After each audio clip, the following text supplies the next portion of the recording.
Hello, Ben here with Service Six Sigma. Are joining our live stream early to watch our pre-reels that we have on our live stream, and then we will start our show at 9 p.m. Eastern Standard Time. Thank you. Is a dentist. So as a service business, one thing that we can do to increase our revenue and increase the value of our customers is increase the amount of times that we service them. So window cleaning is really good at this. Carpet cleaning is usually pretty good at this. Pressure washing, depending on where you're at, could be challenging. But think about, I wrote dentist there, right? So think about it when you go to the dentist or you go to get your hair cut. When you're leaving that service as you're paying or before you pay, before you walk out of there, what are they doing? They're booking your next appointment. John Carmazon teaches valuable insights into selling service bundles to customers. To watch the whole episode, visit www.service6sigma.com. Back in June of 01, someone left me unconscious on the side of the road in a hit-and-run motor wreck. I lost my career in IT. I lost my savings. I lost a photographic memory. I was messed up. Fast forward a little ways to July of 2002. I have an eviction notice from our apartment. I have turned my BMW into the bank. I'm waiting on Italy to make parts for my Ducati. I am 2 weeks out of a full shoulder surgery. I'm in an isolation brace, a neck brace, and a morphine pump surgically implanted in my shoulder. I call up one of my buddies and I say, "Hey, will you come over and shake my couch out for me?" He laughs. He comes over. He shakes my couch out. I grab all of the change off the floor and ask him to run me to a dollar store. I buy a bottle of awesome window cleaner, the cheap stuff, and a roll of paper towels. I also buy an empty squirt bottle so I can water down the LA Awesome window cleaner. The next day, I shove my sling just full of paper towels and I hook the bottle of window cleaner on my belt hoop, and I start walking down the road, going business to business, just simply stating, "Hello, my name's Brian. I'm poor, I'm hungry. I'd really like to eat tonight. May I clean your windows?" Learn what happened next in Brian Hoyt's amazing and inspiring life story at service6sigma.com.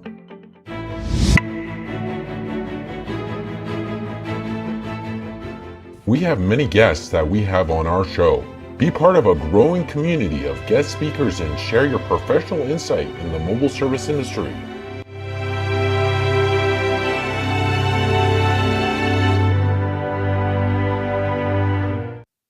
Welcome to a free live stream built around 6 sectors.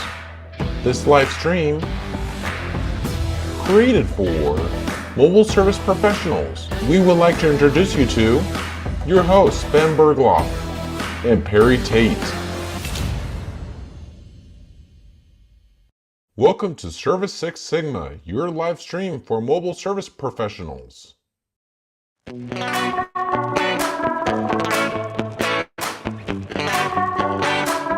We want to thank you for joining our show today. Please stand by as our show is about to start. Thank you.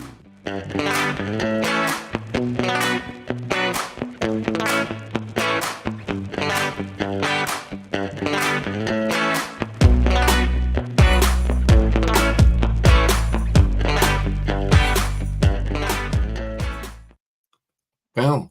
Boom! Here we are. It's Thursday night in America and Friday morning here in Thailand. And we are ready for an amazing, I'm sure, Service Six Sigma podcast. Today, our guest is the great disruptor himself, backed up. Oh, she's not going to be with us, but with Karen. And it's Mr. A.C. Lockyer, the man. How are you, my friend? Guys.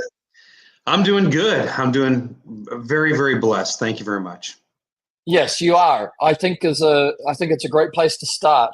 You have had an amazing life, right? You've been through the highs and the lows. Yes. And you're stuck in the game. And it's an incredible journey, I think, right? I'm in awe of it, and I'd love to, just chat our way through some parts of it. Sure. Yeah, absolutely. Let's bring AC bigger, Ben. He's tiny. I can't see him. Although it was much nicer looking at Karen's picture up on the screen. So not bad for a gal in her 50s, that's for sure. No, she's not only a great looking girl, but like through and through, when you meet her, she just has she has a presence, right? A very genuine presence.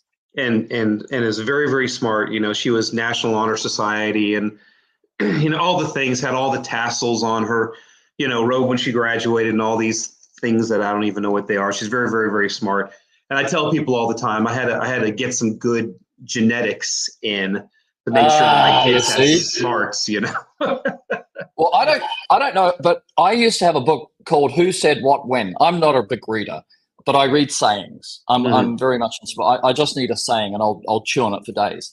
But anyway, I had this book, and I think it was in 1842. It said, this guy said, most men take more care in breeding their horses, their cattle, and their dogs than they do their own children. Right. And you had a different viewpoint. Really controversial to say this day and age, to say that genetics and breeding has anything to do with how people turn out. But wow. Think about it a little. Well, if you've had any, like I grew up on a farm, so just nobody can dissuade me that and the human is an animal, which we know, and which is interesting because I have from my first marriage, I have 3 children, and we come from a similar bloodline, the Anglo-Saxon bloodlines, and then Ollie. I went to China, and with a dramatic story that's never been told, I ended up with Ollie, and he's a crossed race child, right? Yeah. And he just has elements of both races. The Han race. The Chinese have 93% of the population of China is Han, like purebred Han. Right. And again, you can't say that, right? Purebred. We can, but and I'm kind of English, Scottish, Viking, Shetland Isles, kind of these bloodlines coming down from 2 sides, and anyway, so Ollie's got you can just see the mix there, and when you've got animals, we say you breed out the weakness of the purebred when you mix with another one, so anyway, it's controversial, but it's interesting. Or you're trying to get desired traits. So I have a background in horticulture, and we do hybrids with different plants, and you do, you can cross pollinate, and there's things that you can do. So, like on my back porch, I had bell peppers, I had jalapeno peppers, I had another kind of pepper out there, and I ended up with some really, really spicy bell peppers, and I liked them, and so that's kind of how our world is today is, so there's that fine line between nationalism and, different races, different countries, definitely have these beautiful cultures and all that kind of stuff. But then also too, you get where, races will intermarry and interbreed, and then you end up with something and you're like, well, that's pretty cool too. Looky there. And so, what a lot of people don't know about me is I do have an Anglo background, but I'm 1/8 Comanche Indian. So I'm American Indian. Wow. And so my mom is a quarter, and believe it or not, she's a redhead, which is kind of weird. How do you get red hair? She's a quarter. And so I've got 2 sisters that are adopted, and there's a little law in the United States that you cannot adopt someone of American Indian descent without being of American Indian descent. And the cutoff point they do is 1/8. After a 1/8, if you go to a 16th or something, you don't have enough Indian blood in you to really count. And so one of my sisters is a blonde-haired, blue-eyed Cherokee girl, and she has Cherokee, and she was 1/8 Cherokee. And when the adoption agency, we did foster parenting over the years for this adoption agency. And they had this little girl that they didn't have a family for. And, my parents wanted to have another little girl. And they called us up and said, hey, you're the only people that we have on the list that are of Indian descent, so that we could possibly put this little girl with a family. And my parents were like, hey, yeah. Because after a while we were fostering them. And what it was mostly little babies, ladies would have, babies. They wouldn't know what to do. They weren't married. They didn't necessarily want to go the other route. They were like, I want to have the baby. But they didn't know what to do. So these were a lot of babies that were born that needed to go to a foster family for 3 or 4 weeks till they worked out the paperwork for the babies to go to their forever home. And so we would get a baby, have it for 3 or 4 weeks and have to give it away, and get a baby, have it for 3 or 4 weeks and have to give it away. And after a while we were like, and I'm in my early teens, only child. And so we ended up keeping a couple of them. Wow. It's because of our Indian heritage. We got Allison, and because she was Cherokee Indian. But everybody has a little of something of nobody anymore, really. There's very few parts of the world that are quote unquote pure. And you talked about that in purely genetic terms. Just genetic terms. That's all it is. It's just factual genetic terms, But over here in the United States, we're all a bunch of mutts. So yes. in New Zealand, we call them mongrels. Mongrels, yes. Yep. I am a mongrel. Yes. There you go. I was fostered. My mum didn't want me. She had a lot of problems with me, and she ended up sending me to an orphanage, to an orphanage when I was 12. Wow. My mum and my dad, and kept my brother and sister. Wow. And then I got fostered. But before that, I'd been fostered every time they wanted to go on holidays overseas. They didn't want to take me, so they'd push me into a foster home. One of those foster homes, that was through Catholic Social Services, and we weren't Catholics, but one of them were full on a true pedophile couple. Wow. Right? At the highest level of pedophilia, right? Totally out of, on the scale, 100% pedophiles. Predators. And predators, yeah. And so I was only a 10-year-old little boy, and things that happened to the boy that I was then, was completely illegal, and everything which your brain can imagine.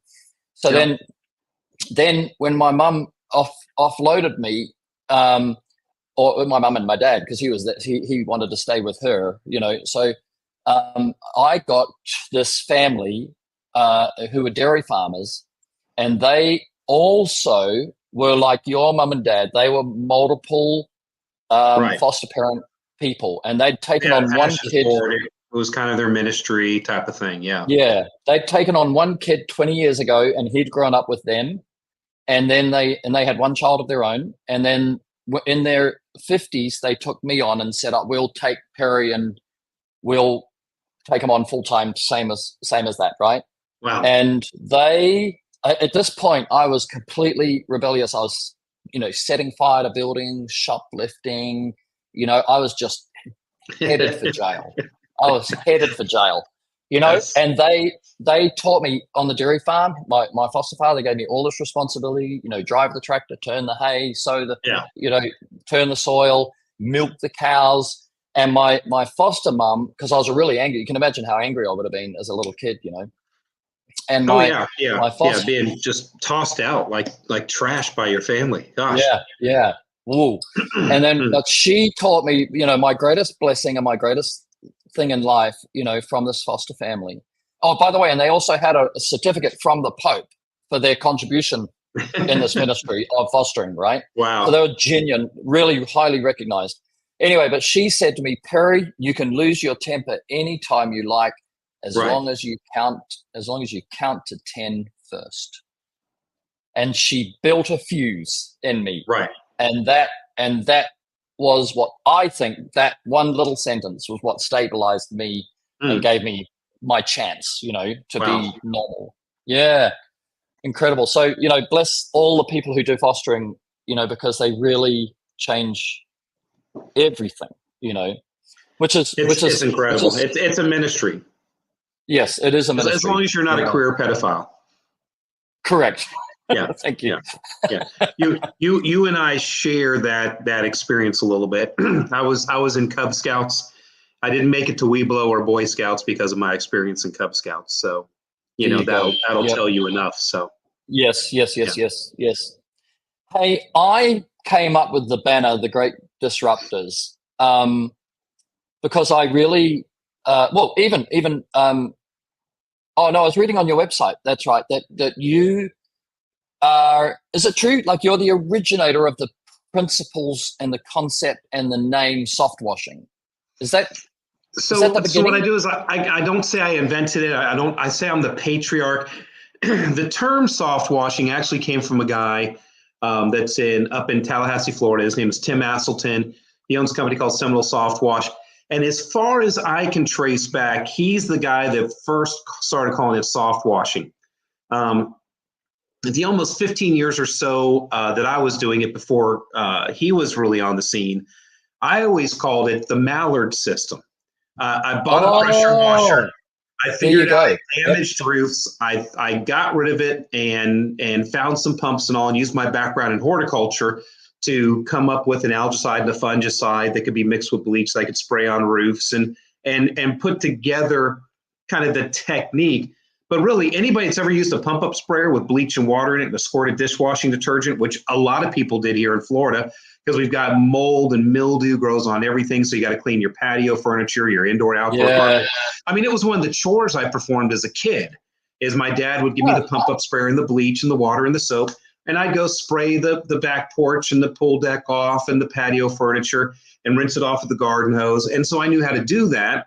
It just never lasted any longer than maybe 2 or 3 months, and you'd be back out there cleaning it again. So I was like, I need to get something that's more sustainable. So when I moved back here to Orlando from college out at Abilene Christian University, and we were talking about that earlier where I met my wife, I had proposed to her and wanted to get married, wanted to come back home here to Florida and start a business and build a nest and get ready for her.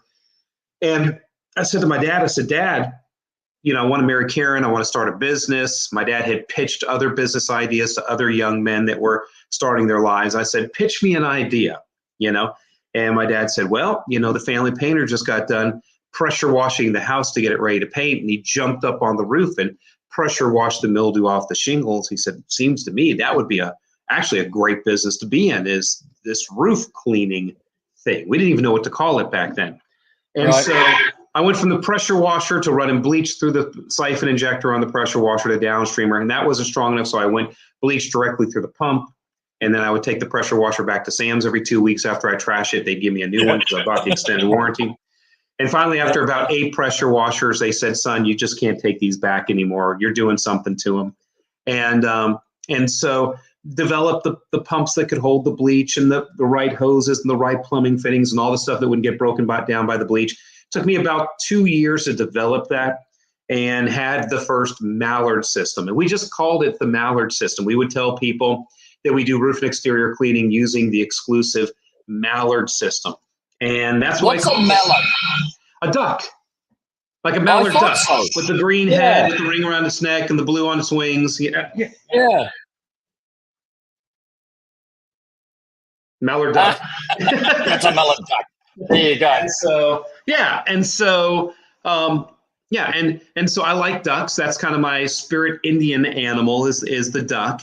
And so I named my company Mallard Systems after the exclusive Mallard system, and just went on using that, and didn't really know until about 2010 that anybody was using the term soft washing. So when I went to start my new company, because I had a bad family business breakup and stuff with my dad, and I needed to go and do something else. And when I started my company, I had heard this soft washing term. So I was Mallard Systems back in the day.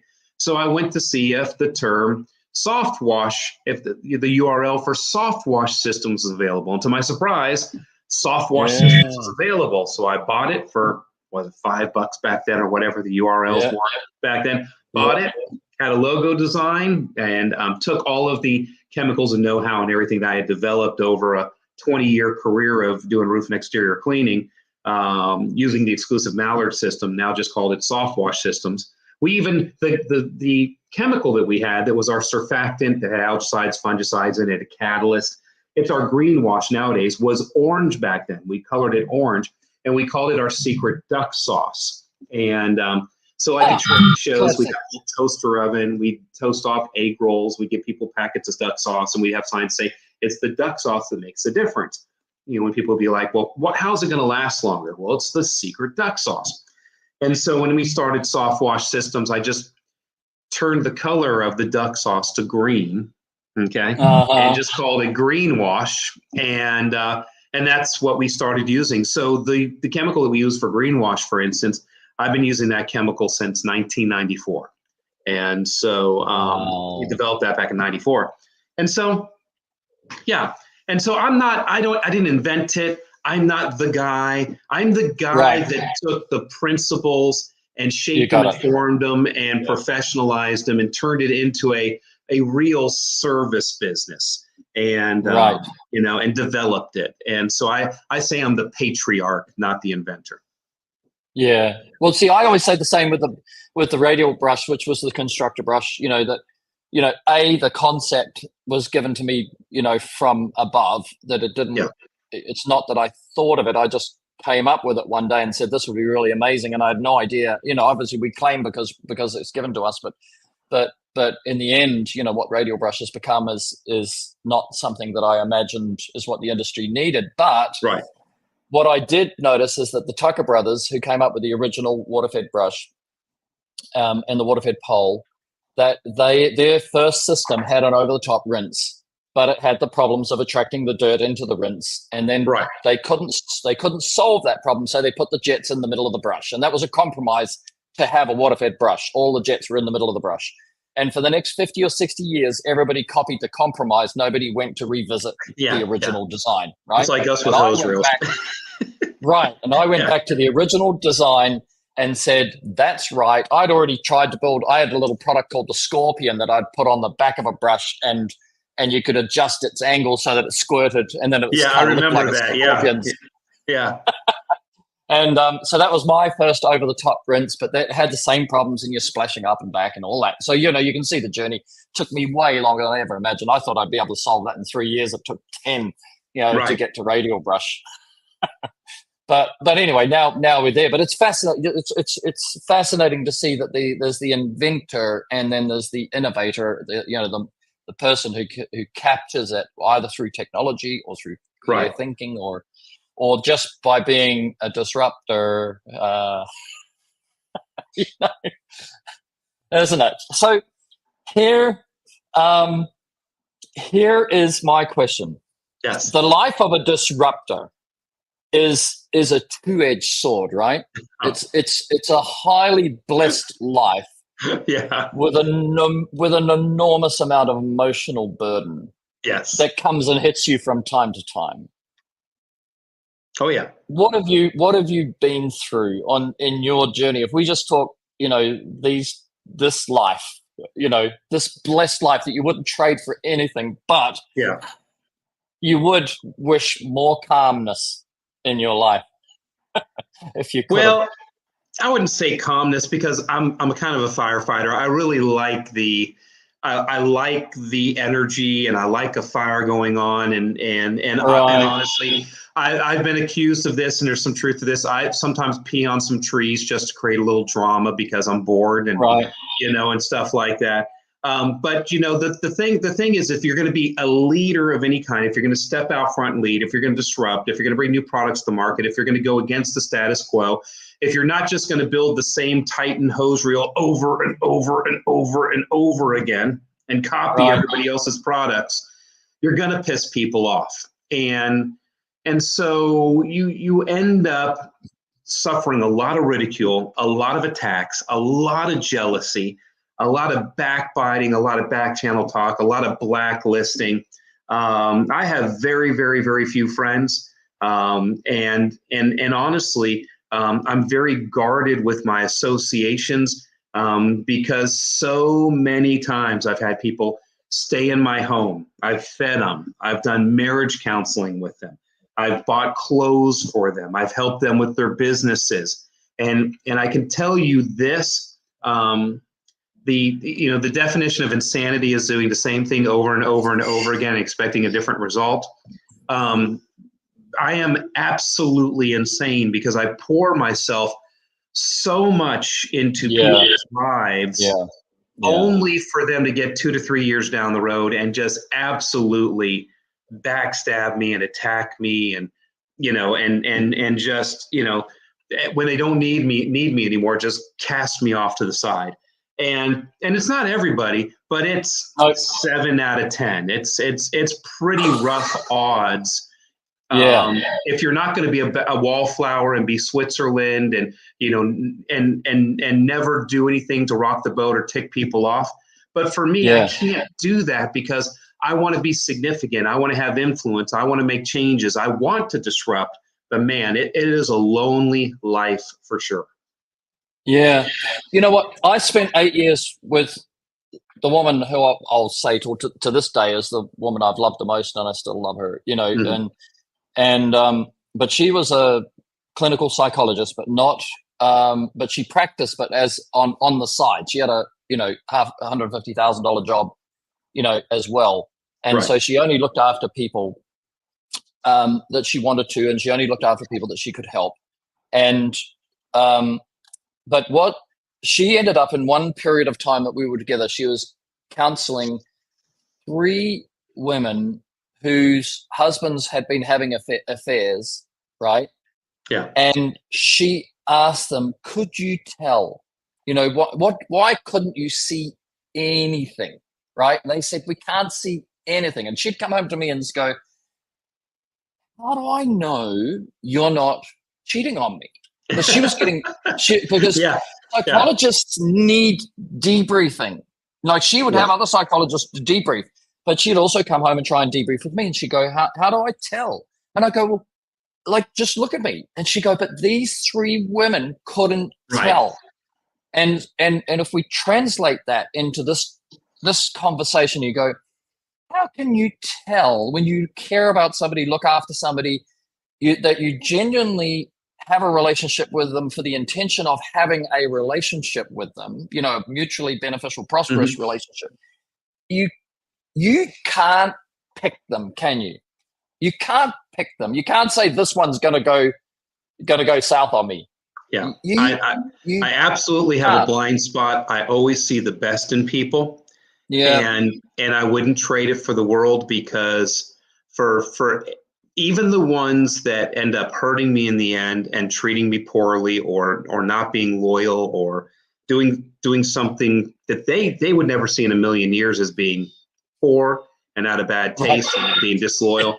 If they don't see it, and you're like, really? Okay, great. But even for all of that, you still have influence over them too, and you still help them get to a better place. Yes.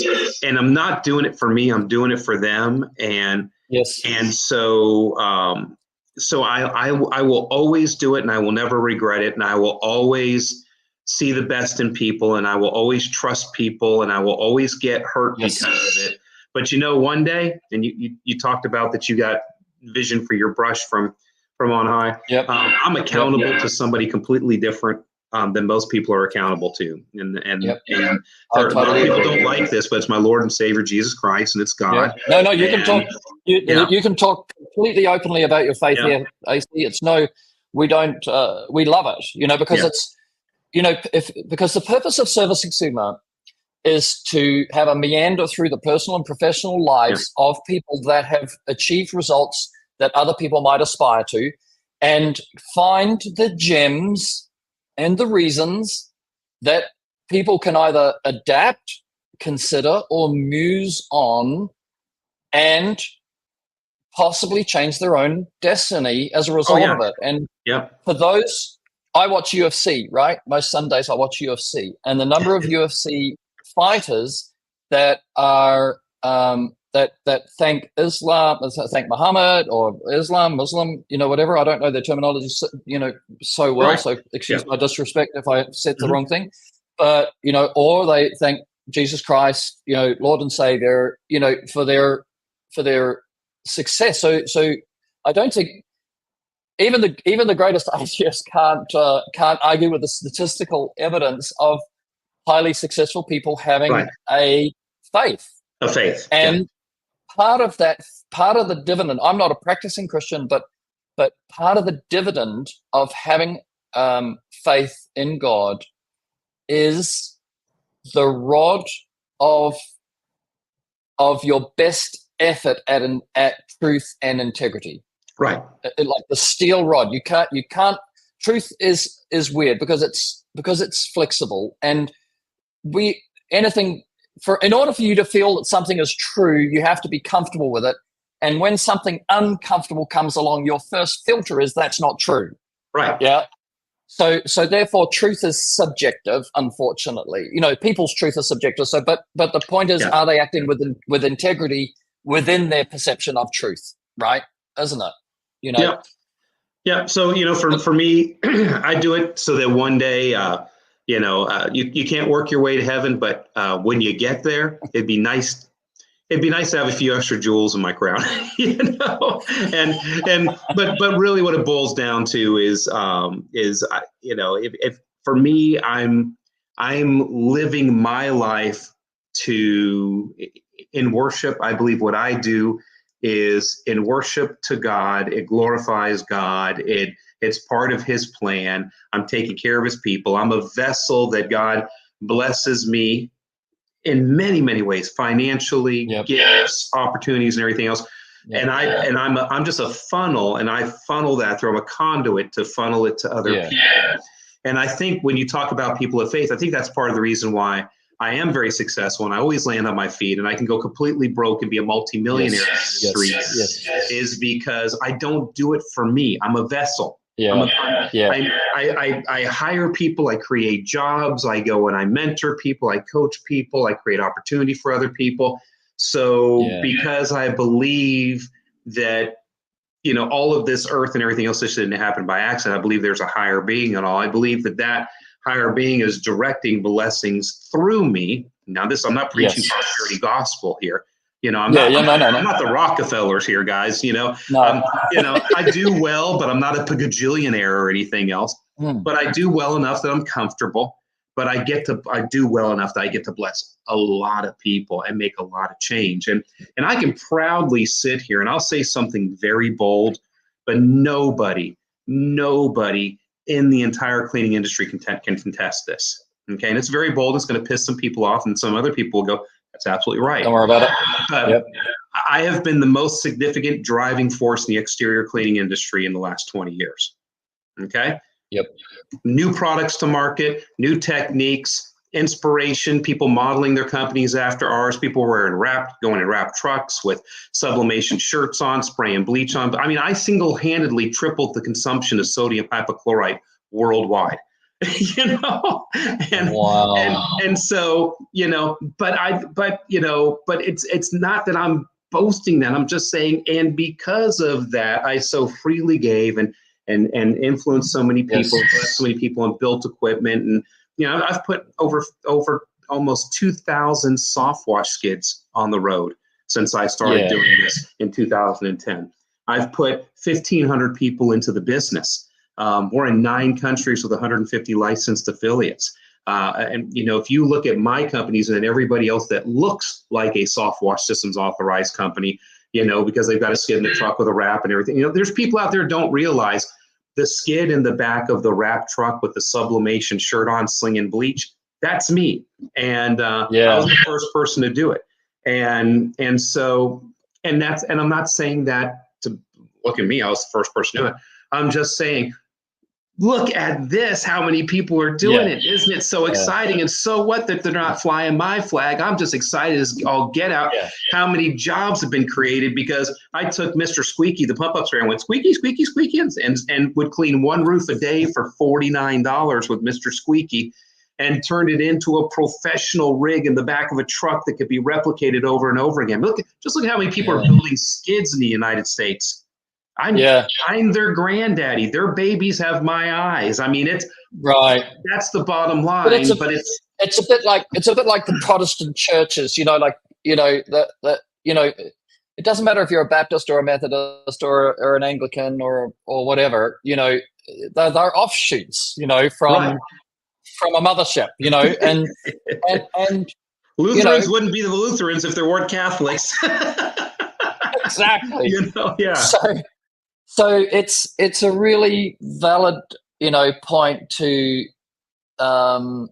make, and then to realize, it is more blessed to give than to receive. Yes.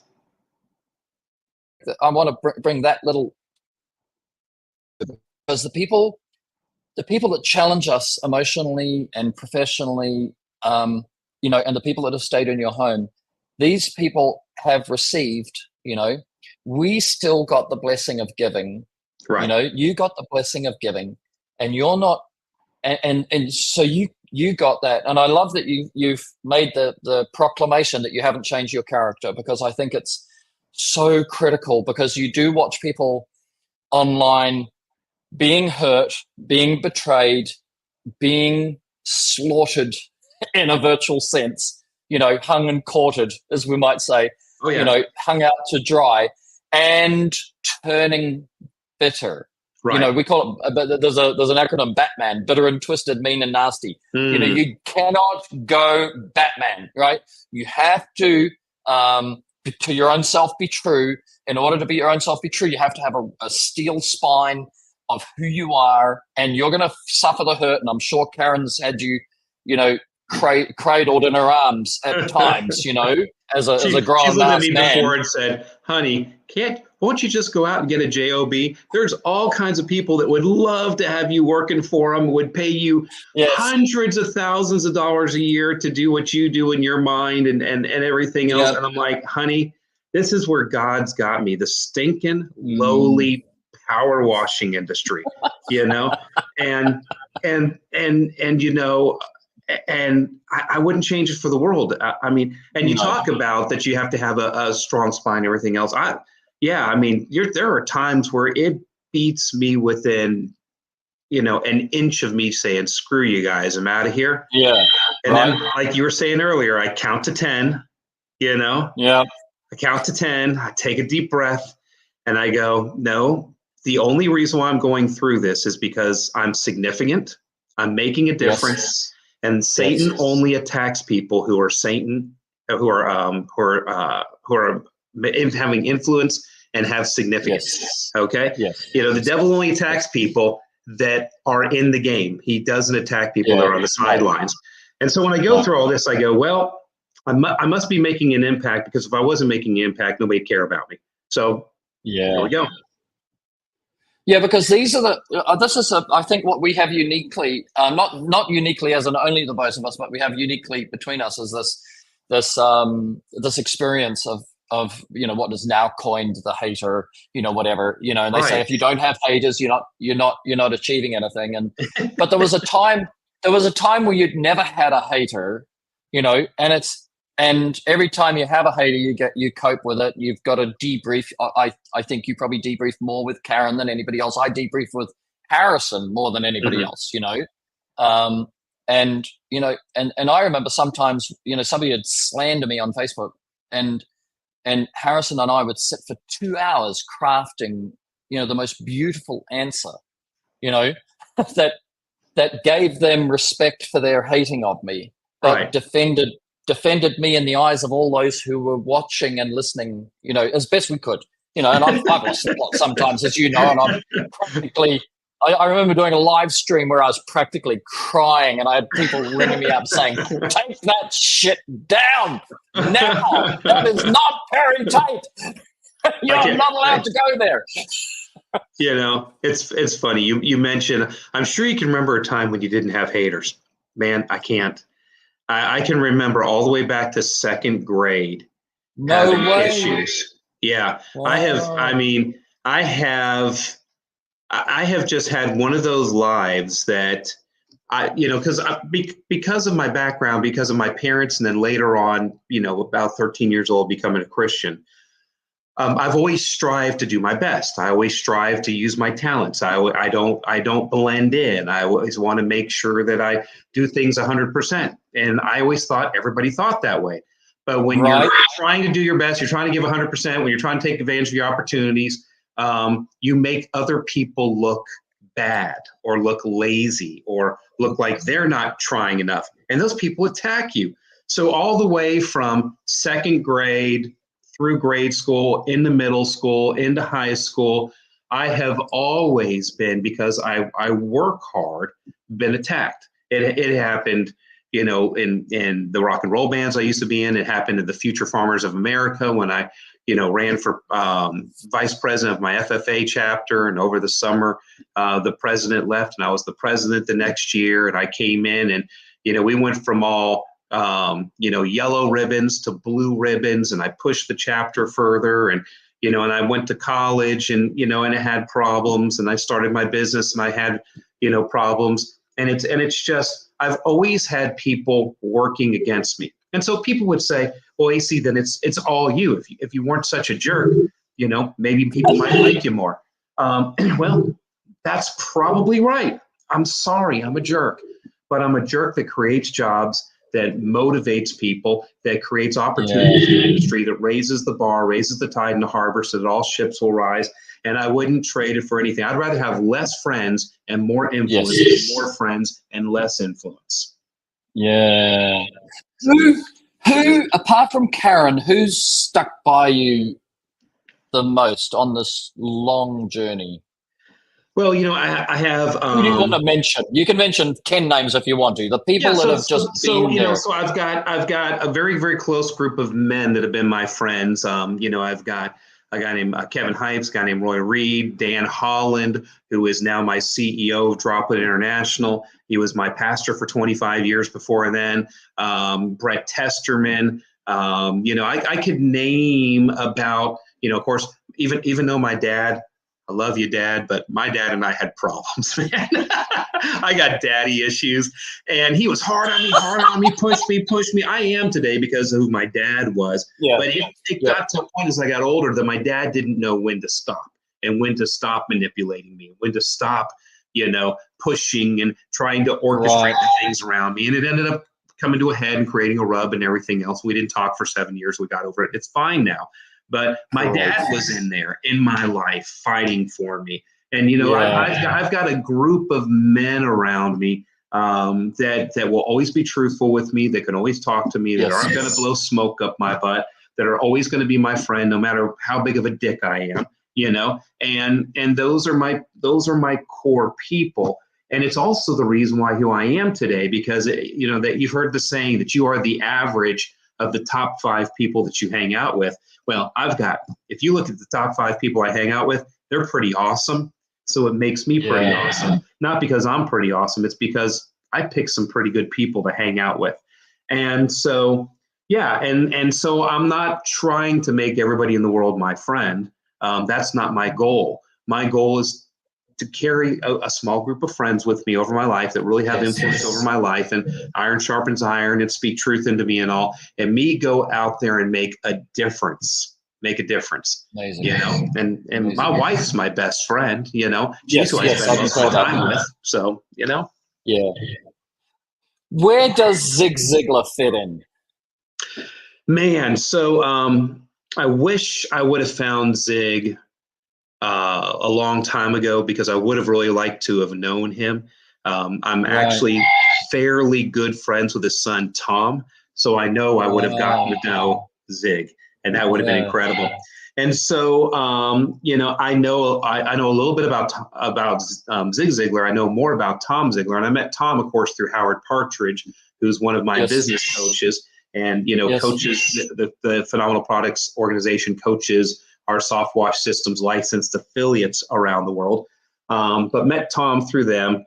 And so Zig just had great common sense theology. Did you see him live? Did you actually see him? I know. I heard a few of their tapes, you know, because being in the church world, Zig was very big in the church world. And, you know, so I've heard Zig speak on the old, you know, cassette tape days, you know, and, but man, I've read one of his books. He's like a national treasure. But I hit a little bit after Zig, but got to know Tom really, really well. And, and Tom works with Soft Wash Systems and our license affiliates, and comes and speaks at our conventions.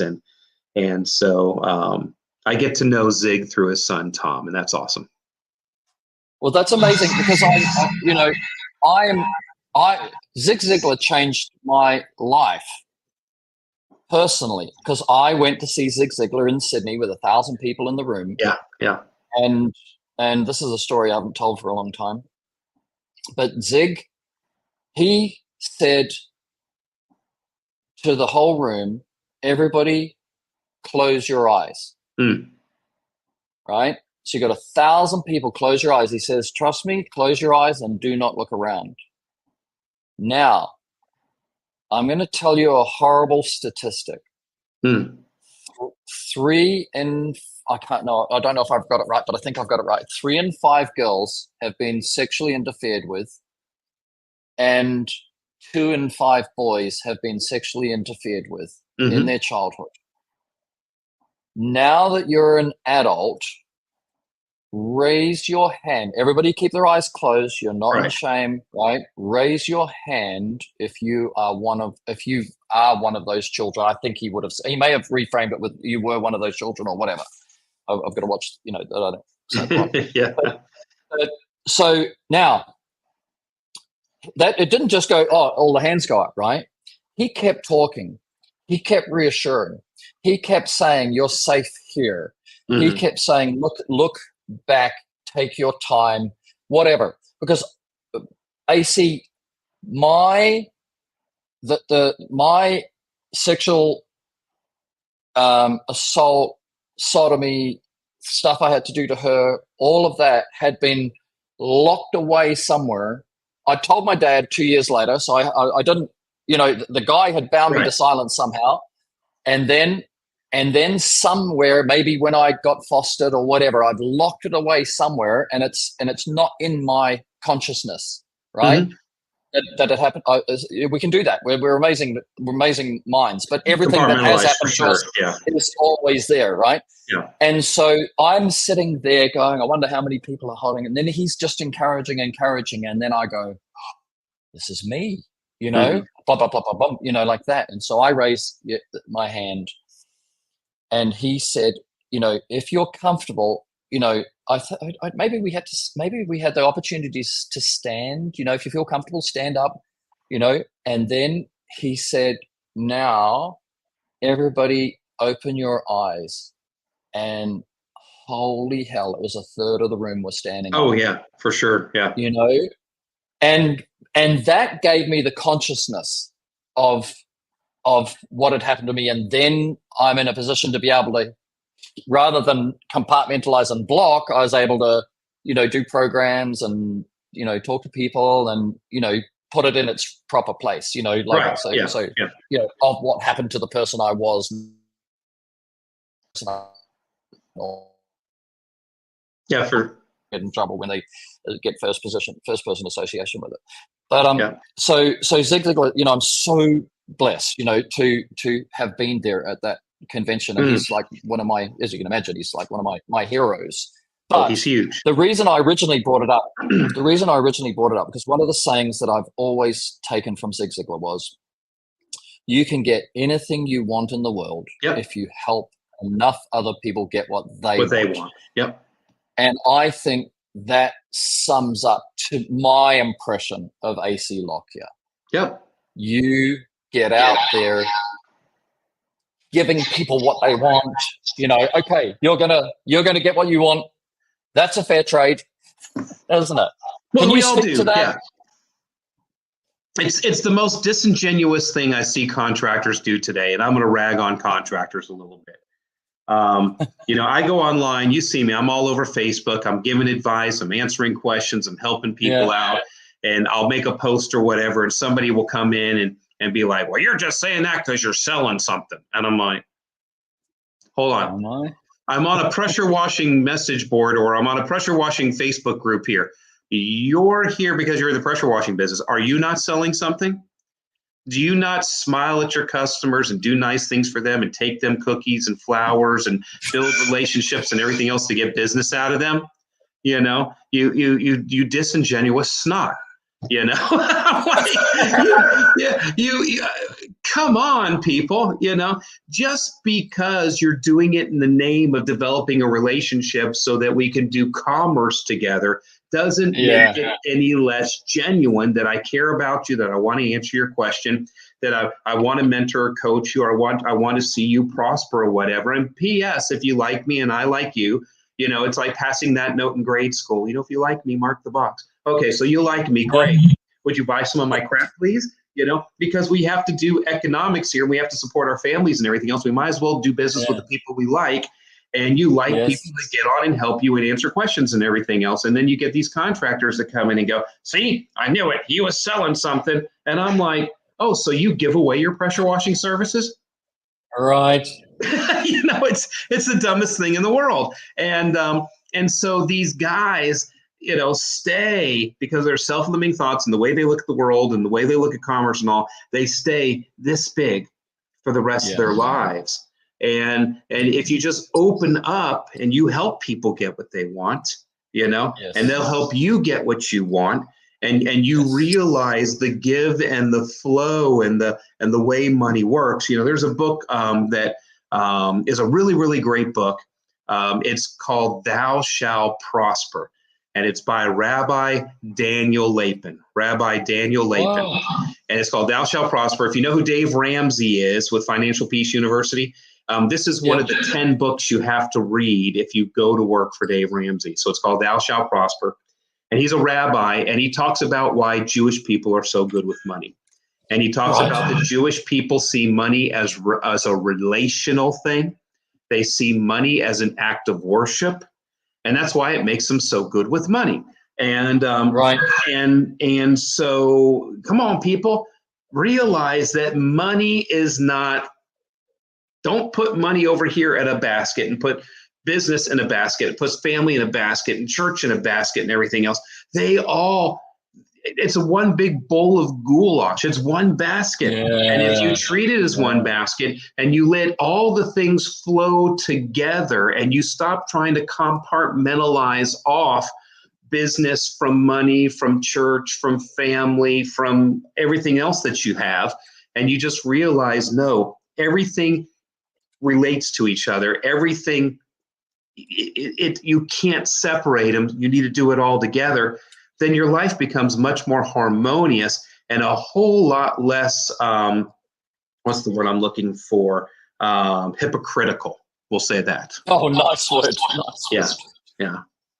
Yeah. And but see, I think that, you know, firstly, everybody should understand that everybody is selfish. Anybody who thinks they're not selfish doesn't understand the meaning of the word selfish, because there's only one person in your life, and you might travel through life with a whole lot of people around you, but there's only one person in your life. And if you're not happy, you're not going to do it. Right. Yeah. So therefore you're selfish. Whatever you're doing, you can't help other people if you don't help yourself. Yeah. And I wrote this poem once, you know, but basically it's about on people attracted to each other, you know, to marry. And the principle of it was, you know, I like myself most when I'm with you. So therefore I want you to marry me. Now, what I reframe it is that actually when you think you love somebody and you're going to marry them, right, actually you just love who you are when you're with them and you want to marry them so that you can keep being this awesome, you know, the best me I can be, because that person brings that out. And then when you look at the challenging chapters in life, you know, when you don't like who you are when you're with a person that you've chosen to be living life with, right, and you're becoming somebody else and you're using adaptive behaviors and you're sleeping or avoiding or retiring or, you know, then you know you don't like who you are with, and then okay, maybe divorce is the answer because I don't like who I am. And then they pop out of the divorce and they go to the gym and they, you know, get their charisma back and the character, and then I really like who I am, right? So it kind of proves it. That's how even marriage is selfish, you know? Yeah. Well, you know, there was back in the 90s, there was a talk radio show, the Dr. Laura Schlesinger show, or so I can't remember what was that, Dr. Laura. And she used to say that you need to put your best self forward. And she used to talk. There would be a lot of people would call and say, "My marriage is on the rocks." I'm not attracted to my wife anymore, or my wife's not attracted to me anymore. And the guys would call and say, "My wife's not attracted to me anymore." And she go, "Okay, well, describe to me, what did you look like when you guys got married?" "Well, I was, blah blah blah blah." She goes, "Well, how much did you weigh?" "Well, I weighed 212 pounds." "Okay, great. What color was your hair?" "It was brown." "Okay, did you have a beard? Did you not have a beard?" She'd ask him some questions. Say, "What do you look like now?" "Oh, I'm 300 pounds. I got a beard, and my hair is gray, and everything else." She goes, "I wouldn't have sex with you either." She said, you don't respect your wife because you're not putting your best self forward. Okay. So go to the gym, dye your hair, shave your beard or trim your beard up or whatever, and probably if you respect your wife enough to present your best self to your wife, present to your bride your best self, then she might fall back in love with you. She might get sexually attracted to you. You might get lucky every now and then. Your life might get better. But instead, there's this difference between being selfish and self-centered versus being self-protective, or where you're trying to protect yourself, where you're trying to embetter yourself.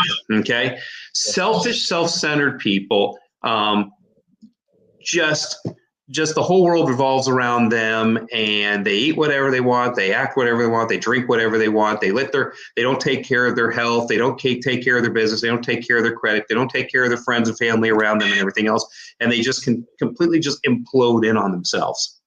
But you've got self-protective people that respect themselves, that will deal with their fitness, deal with their health, deal with going to counselors and getting their brain right and dealing with all their junk in the back of their life, get their finances taken care of and everything else, so that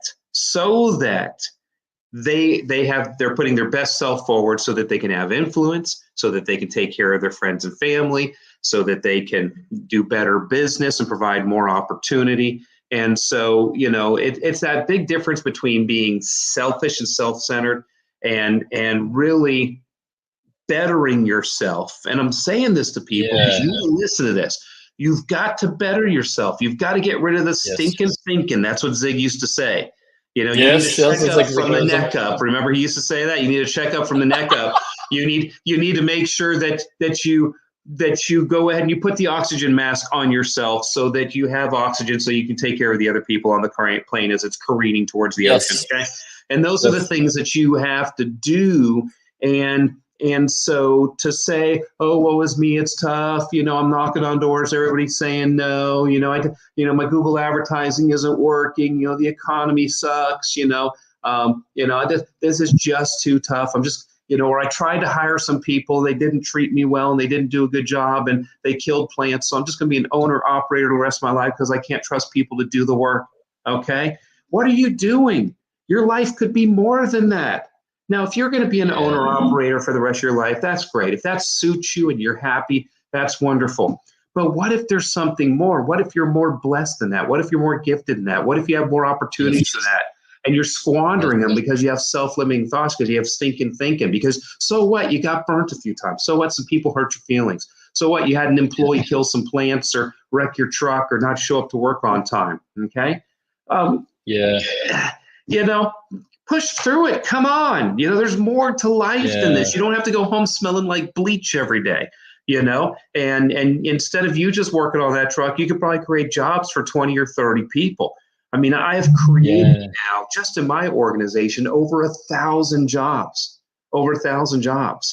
And so, I mean, and P.S., you want to hear some really hardcore truth? Yeah. Okay. All right. Not everybody's going to be able to handle this, Perry. I'll sit up. Okay. I'll sit up. Get ready for this. All right. You know how big my business is, and that I have 4 businesses. Okay. We do some pretty good revenues. I mean, we're not huge, but for what I do, I have a nice businesses going on and everything else. Okay. I only pay myself $75,000 a year. Nice. My wife only gets a $75,000 a year paycheck. Yeah. We take one car payment out of our business and health insurance. Yes. And I watch contractors absolutely suck the life out of their companies. Thank you. I totally agree with you. Yep, they got a little $400,000 or $500,000 company, and they're driving around in a $90,000 truck, living in a $500,000 house, okay, with all kinds of payments and everything else. And they're wondering why they're stifling and they're starving and everything else. It's because you gotta exercise a little delayed gratification, you know. Yes. And, you know, and you get all this debt. You know, I mean, I've got very, very, very little debt in my life. You know, Softwash Systems is 100% debt free. Okay. Yeah. Same with us. Yep. Is 100% debt free. Okay. Yeah. Disruptor Manufacturing has a little bit of debt because I've been really reinvesting into that company. I bought some big, fabricating equipment and things that cut metal. Right. And all kinds of toys and everything else. Metal. And because my accountant told me to go out and spend some money so I can depreciate it and get my tax bill down. But, we're in a very, very good financial position because we exercise delayed gratification. Man, I am in distress. I mean, literally, I've lost sleep lately. Yeah, they're all over leveraged. I've lost sleep over. I'm distressed over the fact that I'm watching contractors in the power washing, window cleaning, soft washing industry right now going out of business right and left because they were over leveraged. They didn't exercise delayed gratification. They're spending 25 to 30% of the dollar on advertising in their companies. Okay, and they're too prideful and arrogant to ask for help. And when they do ask for help, they ask for Facebook and YouTube gurus that haven't been in business 5 years, that haven't seen a bad economy because their businesses were born during the Trump years. Okay. Right. And they're just completely bamboozled right now. And I'm watching them drop off right and left while newbies come in to replace them almost like teeth on a shark. And it's just devastating our industry because nobody really knows how to run a business in our industry. And the ones that horrify me the most are the ones buying Lamborghinis and Alfa Romeos and I don't know what they are, but all these Maseratis. like you're a pressure washer and you're buying a Lamborghini. Like, what's your point right now? And then other people are going, oh, he's successful, but they don't know that he put 5% down or nothing down, right? And he's working on the basis that he has the cash flow to support it, but he's never been through, like same as what you're saying, he's never been through a financial adjustment, of which there's one coming, and they don't read anything about anybody else or about geopolitics or about international anything because they're all about them, and their image, and that, I mean, I just cringe. I say nothing. Like I use Socratic irony. Like I have to because you're just an old guy. Like where's your car? I mean, my car is hilarious. I've got a nine. When I moved to Thailand here, I found this 1980s Suzuki Caribbean, right, which has got a Nissan diesel motor put into it. And I go, that's my car. And then I bought it and put it up on Facebook. Yeah. And it cost me $4,500, right? And then my friend of 25 years wrote back, that is so you. My motorbike is better. My motorbike costs more than my car, because I love motorbikes. But we're the same AC. We, for the first 8 years, maybe 9 years, Harrison and I only drew from the business what we needed, Right. And 2018, we started the season with $10,000 in the bank. That's after already we've been going for 6 years, Right. And then we had a drawdown. Oh, that's right. 2017, we had a CEO that left and took all the staff with him, a Chinese guy who was out of BHP Billiton or something like that, or Rio Tinto or something. Is some big guy, and everybody was in awe of him. And so we had to restaff. And I said to Harrison, we've got to go out and we've got to find the right people, pay the right money, and we've got to put all the people that this company needs in the slot, right? Right. So you got, cashier, accountant, purchasing, HR, admin, engineers, production manager, warehouse manager, logistics manager, like all of those. I said we had I don't know $250,000 in the bank, and I said we're gonna if it costs us the whole $250,000 to get the company into nice premises and get the right people in the right departments, we're going to do that. We're going to do it. Yeah. Yep. And then 2019 had a boom of a year, and then the first April of COVID, our sales were 5% of the previous April. Man. Like, and then we did the mask. I did a little bit of a pivot. We were in Thailand. We weren't even in the factory, right? We'd fled to Thailand to get away from COVID, and so we pivoted into the mask thing because there were no masks in America, at the time, and we didn't know if they worked or didn't work. You know what I mean? So, yeah. and that was a journey. But, yeah. But the thing is, if we didn't have $250,000 in the bank, we couldn't have done that. Right. And that cash security, and we had no debt, right? We've never run debt. Although I totally agree with you from a manufacturing point of view, the leasing of production equipment is exactly the right place to put debt, because it'll last for 20 years and it increases your efficiency. Yeah. Yeah. So boy, I mean,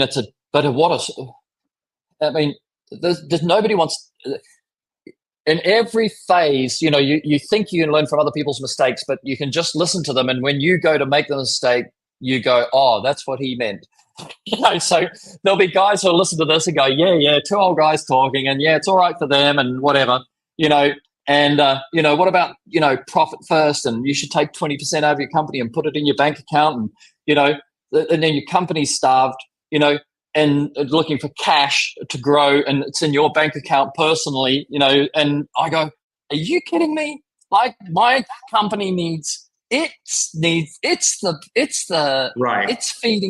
feeding us. There's nothing wrong with having loads of savings personally if you're cashed up, but on that journey there, that company needs, if the engine blows up or this or that, and if you take it out, you got to pay tax on it. So you pay the tax on it, then you got to tip it back in, but you've already tax paid it, and then you got blah blah. That's a little misnomer about profit first. You're not supposed to take it out, put it in your own personal bank account. You're supposed to take it and put it in a different bank and a business bank account, so you don't touch it. Okay, but it's still in the business's name, and if you really, really, really need it, you can move it back over to the business if you need to. All right, well, but that's you put it over there so it's not easy to spend on, cost of goods and stuff like that. It puts you on a diet and makes you disciplined. But forgive me that. Yeah. I'm a big profit first guy, man. That thing saved my life. Good. It's like Dave Ramsey for business, Well, I've run that essence, but to be fair, I haven't read the book, so I didn't know. So I did one of those, clickbait. Yeah. You read the title and decided what's in the book. Yeah. The cliff notes. The metaphor that I use for people who are starting a business is this: to say that the business is a baby, right? And you're its parent, and you're going to look after it, and you're going to feed it, and you're going to put it through school, and you're going to educate it, and you're going to help it buy its first house and get its car and all that sort of thing. It's all going to grow up, right? The baby is not meant to feed the parent. Mm-hmm. The parent is meant to feed the baby. Now, when the baby grows up, right, it's time for baby payback time, So, yes, that's right. You're like, this baby's going to be changing my diapers one day, Because we tell our kids that, we go, you're going to be changing my diapers one day, But that's what the business does, is one day it retires you and takes care of you. Yeah, that's it. And it's the future. If we talk about the future, my saying is the future is an imagination, like, because you don't even know anything about tomorrow. Like, we were going scuba diving in April. 3 days before we go scuba diving, Ollie breaks his leg. Okay, we can't go scuba diving, but we'd paid all the bills, and we're imagining that. You can say it's a fact we're going scuba diving, but we're imagining even tomorrow's an imagination. And so so you in understanding the future, which is a concept, right, that's worth some musing, is that there's you now and there's you later, right? So so when people listen to us in our, you're in your 50s, I'm in my 60s, right? They listen to us and they go, oh, well, so what, we are the you later version, you know? And we've been your age, but you've never been our age. Right. So Yeah. you can't quite get what we're saying, but you should try and project yourself a little bit into the 50s and 60s and say, what could this look like? You know, and then what should I do? What should me now do for me later? Isn't it? Yeah. Well, you know, all I can tell people is, you know, is listen. The Steinbeck book, The Best Laid Plans of Mice and Men. Okay, you know, we turn around and we come up with all the ideas and the goals and the vision and everything else. And if we get to execute well, a third of it, we're doing really, really well.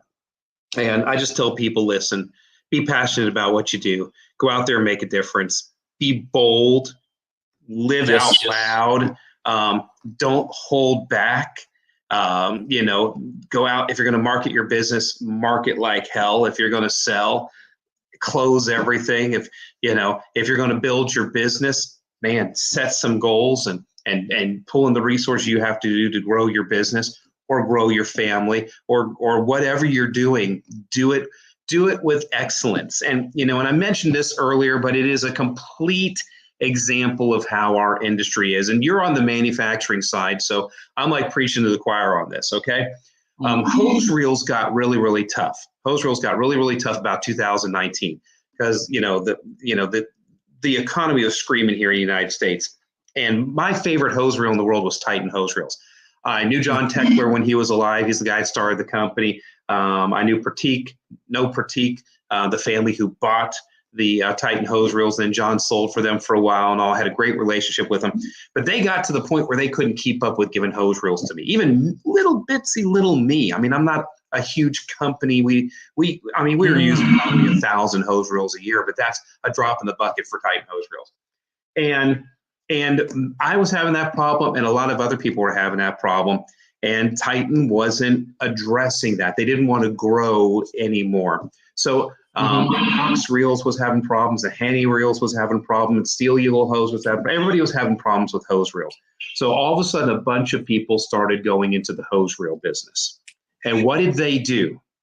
It's like you talked about with the brushes. Every single one of them copied the Titan hose reel, copied the Titan hose reel, copied the Titan hose reel, copied the Titan hose reel. Nobody stopped and said, what if we could improve the hose reel? What if we could fix all the fatal flaws? What if we could get more throughput out of it? What if we could come in and do something ingenious enough that we could get patents and everything else? And I had been noodling around in my head for a couple of years, a hose reel design that if I built a hose reel, this is what it would look like. And we decided to go into the hose reel market. And so we built a beautiful hose reel. You've seen our hose reels. And put a lifetime warranty on them. Nobody was giving lifetime warranties on anything until we started giving lifetime warranties. And now it's like the in vogue thing. Hey, this has got a lifetime warranty. And but you know, we put together this incredible hose reel, and they're finally starting to catch on. But everybody was satisfied with just copying Titan. And I just want to really encourage people, guys, stop copying. You hate it when it happens to you out there, when you're bidding on a big apartment complex or something, okay? And everybody comes in and it's the Me Too companies. Hey, we're just like ABC Soft Washing, but we'll do it for 10% less. And the next guy comes in and says, hey, we're just like ABC Soft Washing and that other company, but we'll do it 10% less than all of them. And it becomes a race to the bottom. Everybody has got the exact same product, and you're a one-trick pony. The only arrow in your quiver, okay, is price. That's your only close. I can go cheaper, I can go cheaper, I can go cheaper. Man, this industry needs to learn to innovate, grow, expand, be disruptive, okay? So we can come up with new products, new innovation, get our prices up, not be the latest Titan hose reel that's cheaper than the Titan hose reel, and cheaper than the King's hose reel, and cheaper than the Real Deal hose reel, and cheaper than the Valley hose reel, okay? Which are all identical to each other. So the only differentiator between them is price. And let's start doing something with this industry. You know, I feel like I'm the disruptor here because I feel like I can count on one hand the people in this industry that are actually innovating and not copycatting. Okay. Yeah. And those people get attacked every day. We could sit down and we could start. Yeah, the copycats never get attacked. That's hilarious. The copycats don't get attacked. Nobody gives people shit for saying you just took that idea off that person and made it worse. Yeah. And so, I just wish that that everybody would understand that and start going, well, I'm going to pay up for innovative equipment like I expect my customers to pay up for me to go out and clean their building. Yeah. And that would be nice to see. Now, hey, listen, I knew I was going to be my biggest customer on hose reels, and I'm just happy I built hose reels for my crap. But my hose reels are actually starting to take off now because it took almost 3 years for people to go, well, AC's hose reels are out there, lifetime warranty. And I know somebody whose motor went bad, and you know what he did? He sent them a brand new motor in the mail, and they got a brand new motor. And man, his hose reels are up nice, and wow, they are pretty good. And it takes a while for people to adopt change. That's kind of weird. Yes. It's hard to embrace. But it's going well. But I just wish people would step it up a little more. Step it up a little more. I don't have to be the only disruptor. Let's all be. Yes, you don't. Yes. Let's all get out there and shake it up and let us be the norm rather than the exception. Yeah. Isn't it funny, AC, when you said that people have a problem with change, and yet I've never thought about this before, and yet we're all changing all the time ourselves. Okay, then maybe they don't change their business model or whatever, but you personally, each person, almost every day is changing, whether it's just getting older or whatever. So how our weird ears is it that get our longer, brains, our noses start to hook, our hair turns gray. We're changing. how weird is it that we're changing all the time? Yeah. And then, we get a haircut to change ourselves again, and we change it. We put different clothes on every day to look differently every day. We don't wear blue like, the old communist China or something, And yet there's such a resistance. There's always the early adopter, which thank goodness there is the early adopter, because otherwise we wouldn't exist, But that resistance to change and that loyalty to old technology is always blown me away, because but anyway, the conversation is like people are changing all the time, and yet people's brains resist change. Right. And then the other one is like, what, when you hear the whole industry, the whole of Facebook and all of the groups is all defend your price, don't discount, raise your prices. And then you watch all these people doing this, and then they call me up and say, can I get a discount? And I go, what is that? How exactly does that work? Like, I get paid once for a tool that lasts for 2 years or 3 years, like full-time use, and you can repair it. You never buy it again. You can buy all the components of a radial brush, like end caps, bristles, scrubs, rocking blocks. Everything is replaceable. You never buy another one. And you want like $50 off that, and you're out there telling Facebook, raise your prices, defend your prices, don't discount. You go, what is that? Well, it's just people, and we're all numbnuts. Every single one of us, we're all numbnuts. Yeah. And we're all confused, and we all say stupid stuff, and we all contradict ourselves and everything else. It's just as we get a little older, we get a little more self-aware, and I'm just, my wish for the industry is that we all just become more self-aware, and we just get smarter, and we gain experience, and we just move this whole thing forward, because we've got a take a punt on your intelligence. Yeah, we got a beautiful, wonderful industry here. The cleaning world has treated you well. It's treated me well. We've made lots of money. There's lots of other people that have been able to grow businesses and sell their businesses and do incredible things with their families and everything else. It is a great industry. Everybody in the world either lives in or works in a building that we can clean. It's the biggest industry in the world for opportunity. You know, Yeah. it's like selling air or selling water. I mean, everybody either lives in or works in a building that we can clean. Even homeless people live underneath a bridge that we can clean, you know? Yeah, And so, there you go. you know, yeah. And so, you know, I'm just poking at people a little bit because I mentioned earlier in the call that I am guilty of peeing on trees just to shake people up and just to create a little drama and all. I just want to irk on people, push back on people a little bit, and get them to where they're mad enough maybe to introspectively look at themselves and step up to the next level. And you know, that's my hope and dream for the industry. Yeah, I totally appreciate that, and it's a message, and I'm gonna full circle this as we close out and say that the reason why people don't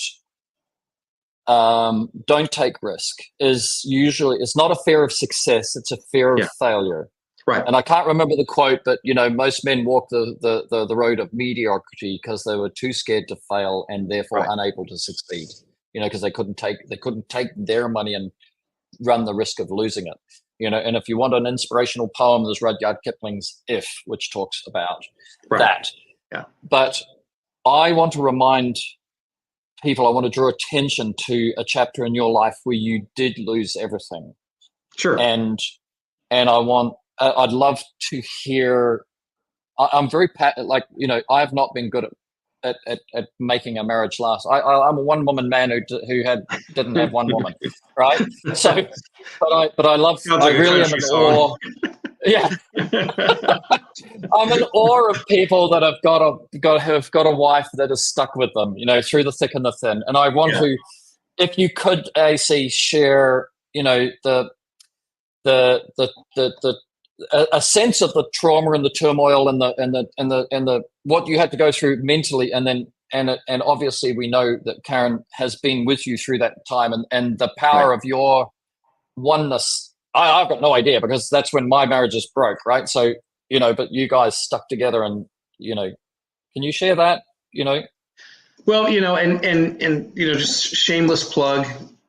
Yeah, you know, of course, I do talk about it here in the book. That is a part of the book. And you talk about a chapter in my life. It is a chapter in the book here in the 5 Keys to Pattern Success.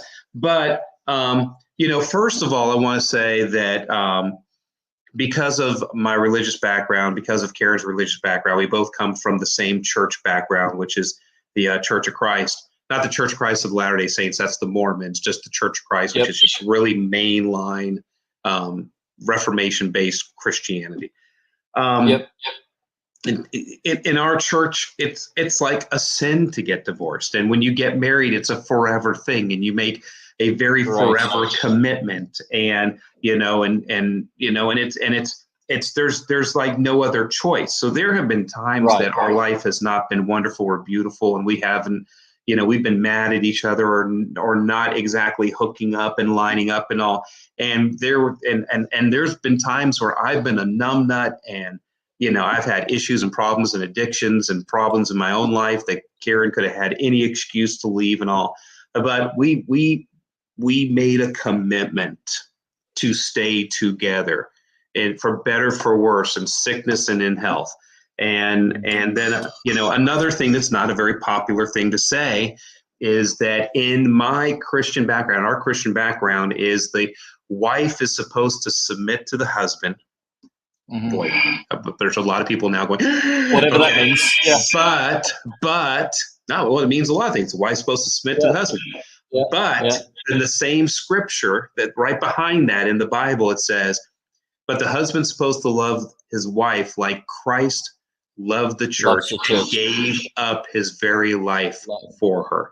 Okay. So you've got that submission and that love that comes together to where, you know, where you don't lord over each other. You come into each other out of submission, out of love. And that bond seems to keep things together.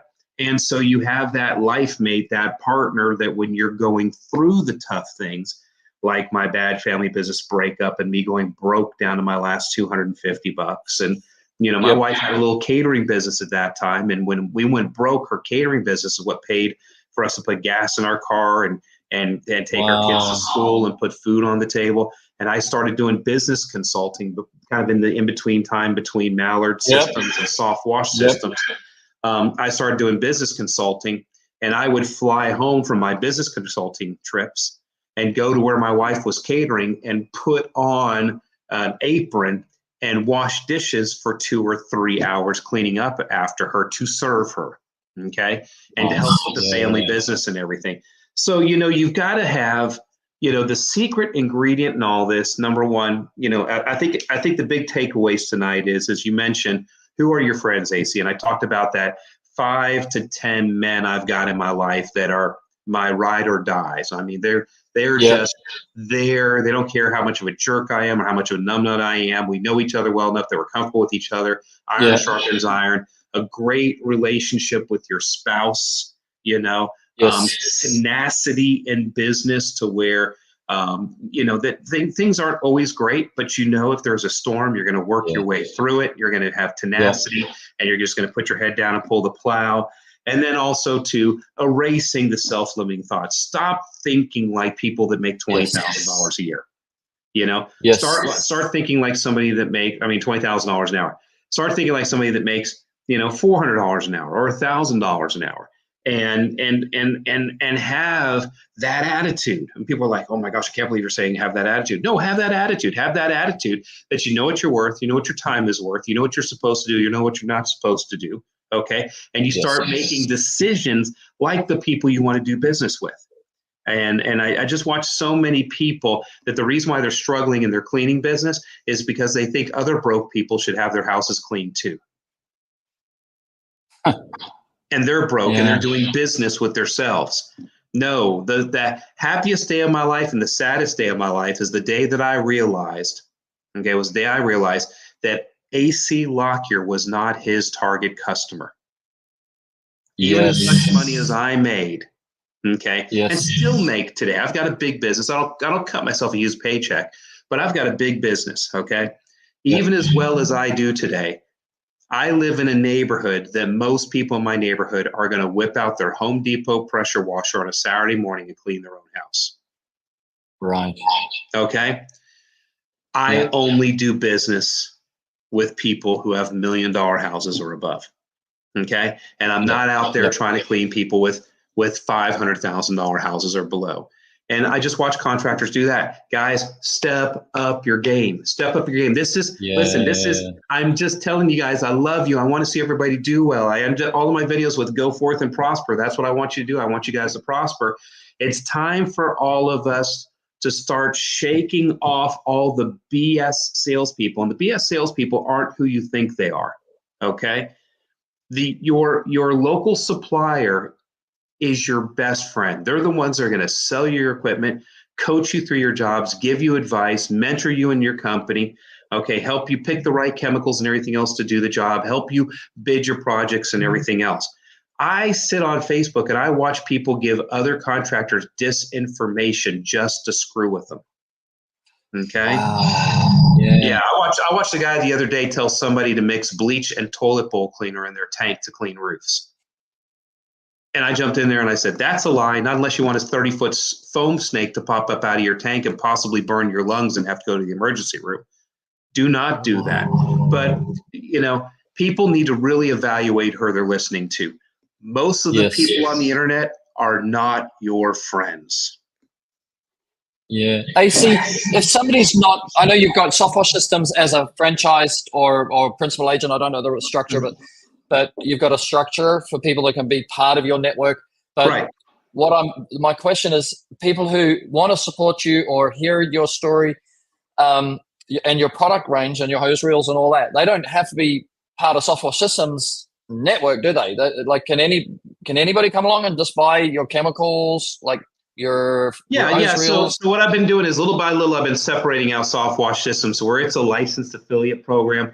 as close as you can get to a franchise without not being a franchise. We don't Right. have any royalties or anything else like that. But Soft Wash Systems is its own thing. Now, we only build the Soft Wash System skid for Soft Wash Systems people. We have the Power Stream skid for people who aren't in Soft Wash Systems. But no, we've got chemicals that we can sell you. We've got equipment we can sell you. We've got all the Phantom Window Works poles and brushes. And, you know, we buy some of that stuff from you, and you're a contract manufacturer on that. We build our own pure water carts and pure water makers and static pure water makers and all. But we've got soft washology equipment. You can buy stuff. I own Disruptor Manufacturing. I own Soft Wash Systems, which is our licensed affiliate program.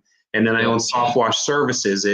It's a big national sales organization. We sell work for all of our licensed affiliates, and we have some company-owned stores. And I also have Droplet International, which is my holding company and my intellectual properties company. We've got some stuff in that as well. But no, I mean, I can sell to anybody. The fact of the matter is, I do contract manufacturing for other people. You're probably already buying some of my stuff already. Exactly.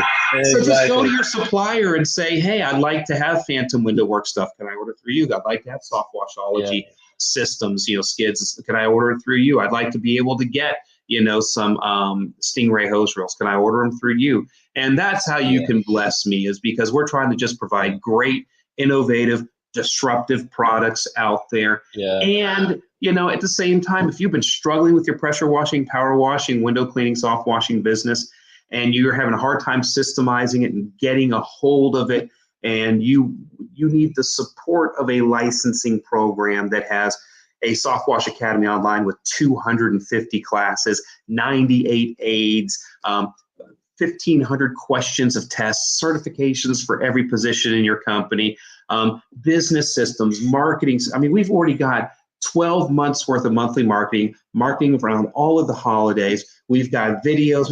We've got, our stuff makes franchise organizations bow their heads in shame because they don't have as much stuff as us. And, so if you're in a situation in your business that you're like, man, I'm struggling, I want to be an entrepreneur, but maybe I'm not good at wearing all the hats. Well, maybe you need to pass some of those hats to me and let me wrap Soft Wash Systems around you and drive you kicking and screaming to success. Yeah. Amen. Great. Yeah. I love it. I've got a feeling you might have said that once or twice before, but just.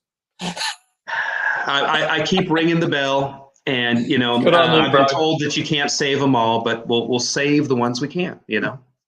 Absolutely. All righty, we're at 9:30. I think it's a wrap. I've really enjoyed it. I love the conversation, AC, and may all the blessings be yours, and may your dreams come true, because I know you're very, very driven and you have a big dream, and I just know that for everything which happens in your success, there's got to be 20 or 30 people that are going to be, lifted because of it. You can't be successful without them rising. That's the bottom line, right? Because everything you do requires somebody to be better in order for you to.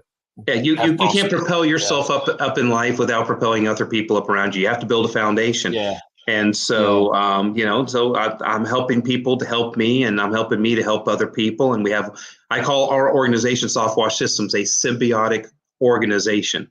We cannot do it without each other. And so that's what we do. And if you want to check it out, you can go to softwashsystems.com. If you really want to check it out, go to our YouTube channel, youtube.com/softwashsystems. You will go down the YouTube wormhole there. There are hundreds of videos there. And it's one of the oldest YouTube channels actually in existence. And it goes all the way back to 2010. And it's pretty cool. Fantastic. All right, mate. Benji, are you there? Yes, I am. There he is. How did you enjoy that one? That was a ripper, wasn't it? Yeah, we got a couple comments. Fantastic. Let's see. Any comments? Have you got time, AC? If there's a couple of comments, I'm fine. I can answer some questions if there's any. Yeah. Denver's on. He says good conversation. It was good. Yeah, well, he's a suck up. He's a soft wash systems guy. He's going to say that anyhow. And he's been on their show. He's a phenomenal guest on our show. Yeah. Talked highly of soft wash systems. Yeah, but AC, if you've got anybody who you think would be a great guest for us, in your network, we'd love the referral, Oh man, there's the man right there, Daryl Mirza, past president of the Power Washers of North America, Facilitech, really, really great guy. Talk about a smart guy. You need to have Daryl Mirza on, and he would be a great guy to have on the podcast. Yeah. Fantastic. Yeah. Yeah. Oh, cool. Yeah. Great. Yeah. About the ionic water fed. Yeah. Yeah. So try Phantom Window Works out. It's great because you're blessing me and Perry at the same time. Perry's my contract manufacturer on my poles and brushes. And I can tell you this, we use the poles, the Reach It poles, he does some stuff for us that's unique to Phantom, but they're basic Reach It poles. They hold up to the sodium hypochlorite, and the extending and contracting with the grit from the sodium and the sodium hypochlorite. The carbon doesn't wear out. It doesn't get skinny. The clamps don't slip. It's unbelievable how good your poles are, and they hold up in our sodium hypochlorite environment. Yeah, I swear we're the only people that actually flex test every single pole after assembly to make sure it meets the standard of what we determine is a pole that can go to 3 stories, a pole that can go to 5 stories, a pole that can go to 7 stories. Yeah. Yeah. You're welcome, good on you, Daryl. Yeah. I'll reach out to you, Daryl. Make sure I'm your friend. Oh, great! Yes. Yeah. Love the faith for sure. Yeah. I mean, listen, guys. I'm not telling you I'm perfect. I'm just a child of God. I just, I've got a faith, and that's all there is to it. And if you don't believe in God, that's great too. But man, we're all on this earth together and love everybody. And we're only here for a short period of time, so why piss and moan and fight with each other? Yeah, exactly. All right, is that it, Benji? That is it. We will see everybody next week. All right, we'll see everybody next week. We don't do Friday night anymore because that's Saturday morning. My time was Ollie, and date night for so many people. So we thought, no, Friday night doesn't make a lot of sense. So we'll be back on Monday. And no. We've still got tomorrow, haven't we? We've got Paul Finster on round 4. AC, if you ever want to listen to a guy's life story, Paul Finster owns a whole lot of patents in the vacuum industry. Oh wow! Amazing life story. So really, really, really, really good. I might talk to you offline about it actually. Yeah. Oh sweet. Okay. Cool. Yeah. Yeah. Cool. Yeah. Yep, there's an opportunity there. I'm going to do it, but you might be interested as well. Awesome. Okay. Sweet as. Thank you for watching or listening to another Service Six Sigma podcast. If you enjoyed the content, please like and share with other mobile service contractors. We live stream daily, Monday to Friday at 9 p.m. Eastern Time. All previous podcasts are available for viewing at service6sigma.com. And for listening on your favorite podcast channel, just search Service Six Sigma. See you next time, and you have an epic day.